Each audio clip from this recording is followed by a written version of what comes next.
Good morning students. हाँ जी बेटा, हमने सोमवार की लाइव सेशन के अंदर चैप्टर 1 पढ़ा था। कांटों में राह बनाते हैं पोएम थी ये, और इसके कवि का नाम था श्री रामधारी सिंह दिनकर। आज हम इस पोएम का छोटा सा सार करेंगे, समरी करेंगे, और देन उसके बाद इसके क्वेश्चन आंसर्स करेंगे। तो सबसे पहले मैं छोटा सा इसका सार बताऊंगी कि पाठ का नेम क्या है। सबसे पहले पाठ का नेम है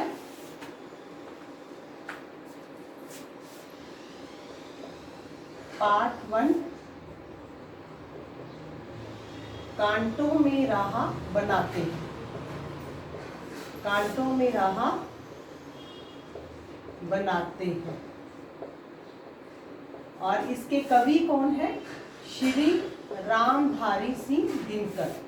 श्री रामधारी सिंह दिनकर।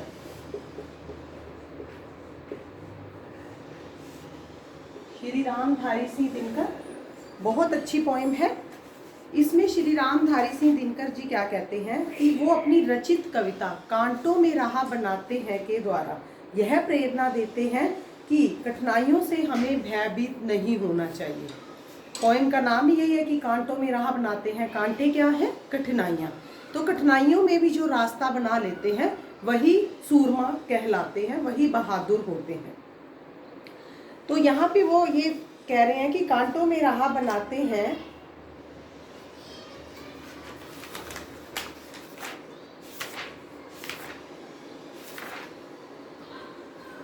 सच है विपत्ति जब आती है, सच है विपत्ति जब आती है, कायर को ही दहलाती है।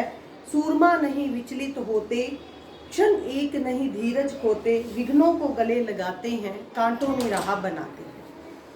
श्री रामधारी सिंह दिनकर कहते हैं कि जब विपत्ति आती है, जब कोई कठिनाई आती है, जब कोई मुश्किल आती है, तो कायर को दहलाती है। कायर को दहलाने का मतलब जो वीर बहादुर नहीं होते वो अंदर से दहल जाते हैं। कोई भी प्रॉब्लम आने पर वो मतलब डोल जाते हैं, उनके समझ में नहीं आता कि क्या करना है। सूरमा नहीं विचलित होते, विचलित मीन्स घबराना। जो सूरमा होते हैं, सूरमा किसको बोला गया? बहादुर लोगों को। बहादुर लोग, वीर बहादुर लोग कभी भी घबराते नहीं हैं। एक भी क्षण के लिए, क्षण का मतलब पल, एक भी पल के लिए वो अपना धैर्य नहीं खोते, विघ्नों को गले लगाते हैं, कांटों में राह बनाते हैं। विघ्नों को मतलब रुकावटों को, मुसीबतों को, जो कठिनाइयाँ उनके आसपास आती हैं वो उनको गले लगाते हैं और रास्ते उन्हीं में से ही रास्ते बनाते जाते हैं। है कौन विघ्न ऐसा जग में, है कौन विघ्न ऐसा जग में, टिक सके आदमी के मग में।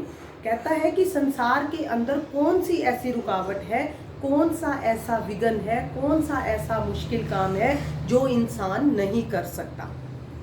टिक सके ना आदमी के मग में, आदमी के दिमाग में कोई भी ऐसा काम नहीं कि वो कर ना पाए। इसके लिए कुछ भी काम असंभव नहीं, सब कुछ क्या है? संभव है। वो सब कुछ कर सकता है।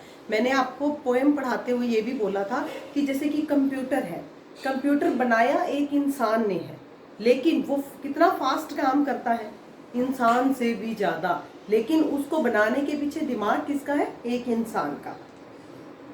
खम ठोक ठेलता है जब नार, पर्वत के जाते पांव उखड़। खम ठोक ठेलता, खम ठोकना क्या होता है? किसी चीज के लिए ललकारना, लड़ने के लिए ललकारना। इंसान जब अपनी आई पे आ जाता है, जब ललकारता है, तो पर्वत के भी पांव उखड़ जाते हैं। कहने का मतलब पर्वत भी अपनी जगह से हिल जाता है जब इंसान की ललकार आती है सामने। मानव जब जोर लगाता है, पत्थर पानी बन जाता है। इंसान जब मुसीबतों के बीच में से होता हुआ अपना पूरा जोर लगा देता है, क्यों? क्योंकि वो घबराता नहीं। सूरमा तो खास करके जब वो घबराता नहीं, वो पूरा अपना दम लगा देता है अपनी कठिनाई को सॉल्व करने के लिए, तो उस टाइम पे जो पत्थर हैं वो भी पानी बन जाते हैं। इतना अच्छी बात रामधारी सिंह दिनकर ने बोली है। गुण बड़े एक से एक प्रखर है, छिपे मानवों के भीतर। प्रखर का मतलब क्या होता है? तीव्र। तीव्र का मतलब तेज। इंसान के अंदर एक से एक बढ़कर गुण है। हर एक इंसान के अंदर कोई ना कोई क्वालिटी जरूर होती है। तो वो कहता है इंसान के अंदर एक ना एक गुण भरा हुआ है छिपे मानवों के भीतर, इंसानों के भीतर छिपे हुए हैं। तो अब वो एग्जाम्पल दे रहा है कि गुण कैसे छिपे हुए हैं। मेहंदी में जैसी लाली हो, वर्तिका बीच उजियाली हो, बत्ती जो नहीं जलाता है, रोशनी वह नहीं पाता है। Very good. यहाँ पे श्री रामधारी सिंह दिनकर जी कहते हैं कि मेहंदी में जैसे लाली हो। मेहंदी किस रंग की होती है? हरे रंग की। लेकिन जब उसको हाथों पे लगाया जाता है, थोड़ी देर के लिए रुका जाता है, तो वो कौन सा रंग देती है? लाल। मेहंदी में होती हरे रंग की है, उसके अंदर रंग कौन सा छिपा है? लाल। तो यहाँ कह रहा है मेहंदी में जैसे लाली हो, जैसी मेहंदी के अंदर लाली होती है। वर्तिका, वर्तिका क्या होती है? दिए की बाती। दिए की बाती को जब हम जला देते हैं तो हर तरफ से जो अंधेरा होता है वहाँ रोशनी हो जाती है, उजियाला छा जाता है। अब दोनों चीजों को कंपेयर किसके साथ किया गया है? इंसानों के गुणों के साथ, कि इंसान के गुण भी इंसान के अंदर ऐसे छिपे हुए हैं जैसे मेहंदी में लाली छिपी हुई है और वर्तिका दिए की बाती के अंदर उजाला छिपा हुआ है। बत्ती जो नहीं जलाता है, रोशनी वह नहीं पाता है। इंसान, कहने का अर्थ जो कठिनाइयों से घबराकर एक साइड पे बैठ जाते हैं उन्हें तो सफलता मिल ही नहीं सकती। लेकिन जो सूरमा होते हैं, जो विचलित नहीं होते, एक पल के लिए धैर्य नहीं खोते, वो जरूर बत्ती जलाते हैं। बत्ती जलाने का मतलब ये नहीं है कि रूम में जाकर बत्ती जलानी है। बत्ती जलाने का मतलब होता है कि कठिनाइयों का डट कर सामना करना, धैर्यपूर्वक उनका सामना करना। कमरे में जाकर बत्ती जलाने का मतलब, यहाँ पे उन्होंने बोला है बत्ती जो नहीं जलाता है, रोशनी वह नहीं पाता है। अगर किसी रूम में हम जाते हैं, कमरे में अंदर बहुत अंधेरा है, जब हम जाकर जब तक बत्ती नहीं जलाएंगे तब तक हमें अंधेरा ही लगेगा। जब बत्ती जल जाएगी तब वो अंधेरे को खत्म कर देगी, तब क्या होगा? हर तरफ उजाला हो जाएगा। तो श्री रामधारी सिंह दिनकर ने इंसानों के गुणों के बारे में भी बहुत अच्छी बात की है। उन्होंने ये कहा है कि जो मनुष्य अपने धैर्य से काम लेता है, अपने विवेक से काम लेता है, वह अवश्य विजय को प्राप्त करता है, अर्थात उसकी विजय सफल है, सफलता उसको मिलनी ही मिलनी है। तो आप बच्चों के लिए भी ये एक छोटा सा लेसन है, शिक्षा है कि अगर आप बच्चे पढ़ाई में थोड़ी मेहनत भी करते रहोगे तो आप लाइफ में आपको सफलता मिलेगी मिलेगी, सक्सेस आपके पास आएगी आएगी। लेकिन अगर आप नहीं पढ़ते, आप बोलते कोई बात नहीं, फिर कर लेंगे फिर कर लेंगे फिर कर लेंगे, इस टाइप से बोलते जाते हो, बोलते वो काम इतना इकट्ठा हो जाता है, बाद में ऐसे लगता है कि बहुत सारा बोझ हो गया, बर्डन हो गया ये हमारे लिए। तो इसीलिए आपने क्या करना है कि जैसे ये पोएम के थ्रू आपको भी एक लेसन है और जो इंसान कठिनाइयों से घबराता है उनके लिए भी एक लेसन है, एक तरह की ये शिक्षा है। बच्चे हमने ये कर लिया है। अब हम इसके शब्दार्थ और कठिन शब्द शाम तक मैं आपको PDF सेंड कर दूंगी, क्वेश्चन आंसर्स। तो आप बच्चों ने इसको एक रजिस्टर लगा के, या कॉपी है तो कॉपी पे आप उस पे करके अच्छे से नीट एंड क्लीन राइटिंग के अंदर जेल पेन से ब्लू एंड ब्लैक, तो उसके साथ अपना काम कंप्लीट करना है, नीट एंड क्लीन करना है और साथ साथ करते जाना है, काम को इकट्ठा नहीं करना है।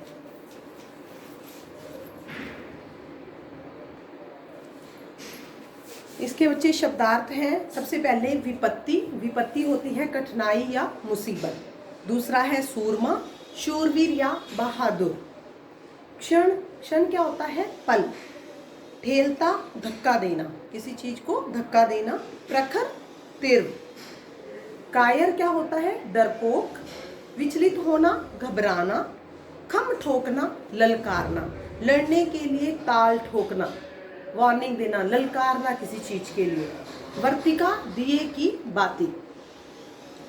सबसे पहले सही शब्द पर टिक का निशान लगाइए। सच है डैश जब आती है। जब आप पोएम को पढ़ोगे तो इसमें सामने साथ साथ आंसर्स हैं कि सच है विपत्ति जब आती है। आपको 4 ऑप्शंस दिए गए हैं जिनमें से एक सही है, तो यहाँ पे आ जाएगा सच है विपत्ति जब आती है। ख पार्ट है डैश जब जोर लगाता है। श्रमिक जोर लगाता है, किसान, मानव या गाड़ीवान। तो अपने जो लेसन के अंदर है, पोएम के अंदर है, वो है मानव। मानव जब जोर लगाता है, पत्थर भी पानी बन जाता है। डैश नहीं वह पाता है, बत्ती जो नहीं जलाता है, रोशनी वह नहीं पाता है। तो रोशनी, सफलता, शिक्षा, संपन्नता। रोशनी लेसन के अकॉर्डिंग क्या आएगा? रोशनी वह नहीं पाता है। निम्नलिखित प्रश्नों के उत्तर दो। मौखिक प्रश्न है। मौखिक प्रश्न बेटे 1 वर्ड आंसर है, इसको भी आपको लर्न करने हैं। विपत्ति किसको दहलाती है? विपत्ति कायर को दहलाती है। कायर जो डरते हैं, जो घबराते हैं। विपत्ति आने पर कौन विचलित नहीं होता? सूरमा विचलित नहीं होते। मानव के भीतर क्या छिपा है? मानव के भीतर गुण छिपे हैं। और उसकी एग्जाम्पल क्या दी है? मेहंदी में जैसे लाली हो, वर्तिका के बीच जैसे उजियाली हो। इस कविता के कवि का नाम क्या है? इस कविता के कवि का नाम श्री रामधारी सिंह दिनकर है। कविता का कोई अन्य उपयुक्त शीर्षक सोचकर बताइए। इसमें कांटों में राह बनाते हैं, तो इसके शीर्षक और क्या आ सकता है? ये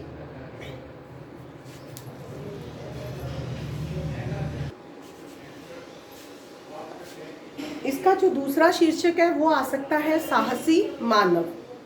अब लिखित प्रश्न उत्तर है। विपत्ति आने पर सूरमा क्या नहीं करते? विपत्ति आने पर सूरमा विचलित नहीं होते।